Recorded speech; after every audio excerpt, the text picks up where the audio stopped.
Good evening, everyone. My name is Matt Ross. Today I'll be speaking with you about the Texas Concealed Handgun Program. In the Texas Concealed Handgun Program, the license to carry, you're allowed to carry open or concealed. Today, what I want to impress upon you is that it may be best for you to carry in the concealed methodology. Here's why. Food for thought on why only you should know you have a handgun. Advantages and disadvantages. When you open carry, the weapon is shown to everybody in the public. One of the good things is it's easily accessible, just a nice quick draw, and it also could be a possible deterrent. What are some of the distinct disadvantages to walking in somewhere and having a gun on your side? It may panic the public. Also, you may have brought the gun to the fight for the next guy. Weapons retention is a problem. If you get into a tussling match, it may end up getting into the wrong person's hands. Concealed handgun carry. What are some of the advantages about concealed handgun carry? Only the person carrying the gun knows that they have the gun. You have the complete element of surprise on your side. Also, weapons retention, because as I am now, I've got my jacket covering my weapon. That jacket can be used to help me with my weapons retention.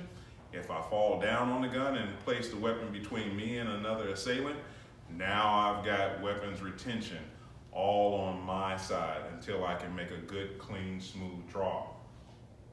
What are some of the distinct disadvantages?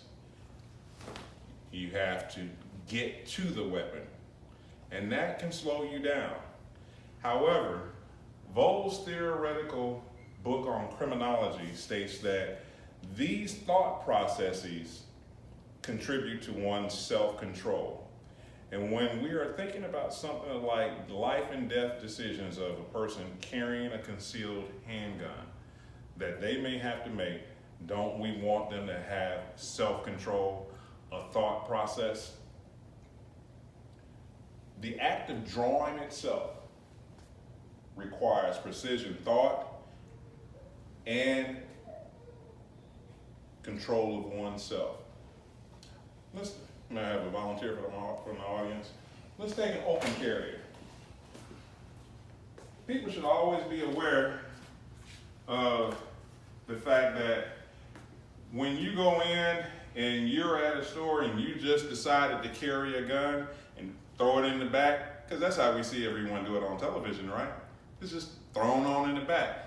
As he's possibly paying the cashier, somebody that might not have even thought about doing something wrong might decide to all of a sudden take his weapon and do something wrong with it. Or maybe they were already thinking about it and now this person's brought the gun to the fight. Thank you. These are all things that we need to think about whenever carrying a gun. Be a considerate carrier. Guns are controversial. No matter how you shake it, some people like guns, some people don't. Some people feel like we should be able to carry them, and some people don't. My last bullet point. Guns are great conversation pieces. Leave the conversation to the shooting range or another appropriate event. The local restaurant or grocery store is not the place to startle people. At all times, be a considerate carrier. And that's your food for thought. My name is Matt Ross. Thank you for joining our class.